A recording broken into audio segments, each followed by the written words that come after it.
Breaking news. Canada might reduce the number of student visas coming next year.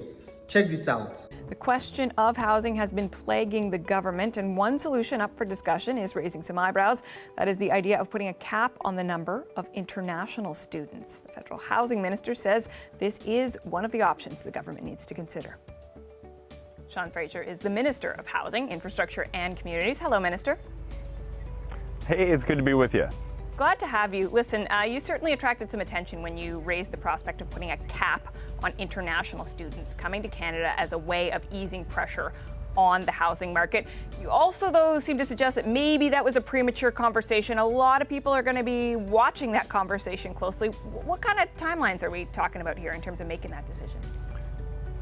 Well, look, I should be clear that the decision on managing the international student program will rest with my colleague, Minister Miller. But I think it's important that we're able to speak openly about the different challenges that communities are facing. Now, the international student program makes extraordinary economic and social contributions to Canada. It contributes tens of billions of dollars to our GDP annually. But what we've seen recently is there's been such rapid growth, given that the program is typically uncapped, that certain communities are having difficulties managing with the population growth that it's attracted. Of course, we still believe in the international student program, but we want to work with institutions in the communities where they exist to make sure it's being managed appropriately.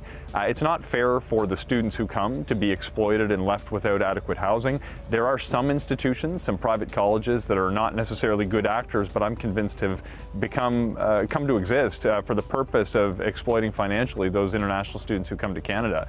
So we want to work with communities and work with institutions the same way we do on our permanent residency programs to make sure that we are growing the housing supply and equipping communities to deal with a growing population. That's just good governance. Okay, you talk about how to make all of the pieces work here. One of the people that Cabinet heard from today was Professor Mike Moffat. He has argued that colleges and universities should be given funding to build student housing, and if they don't, that they should lose the ability to bring in international students. Would you go that far?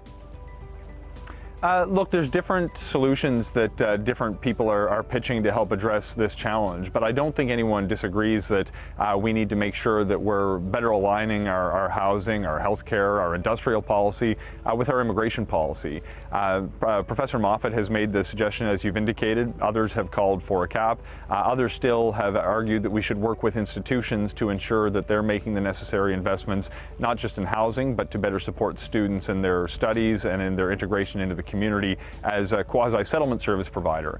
There's a number of different options that I think it's smart for us to consider, but at this stage, as we seek to address unique challenges with rapid population growth in centres that hold post-secondary institutions, we ought to consider all of the different options before we make a decision. I think it's important that we canvass the different suggestions that are being made by people who've been studying this, including Professor Moffat. So if you still plan to study in Canada, now is not the time to procrastinate. Overall, what are your thoughts about this? Drop in the comment section.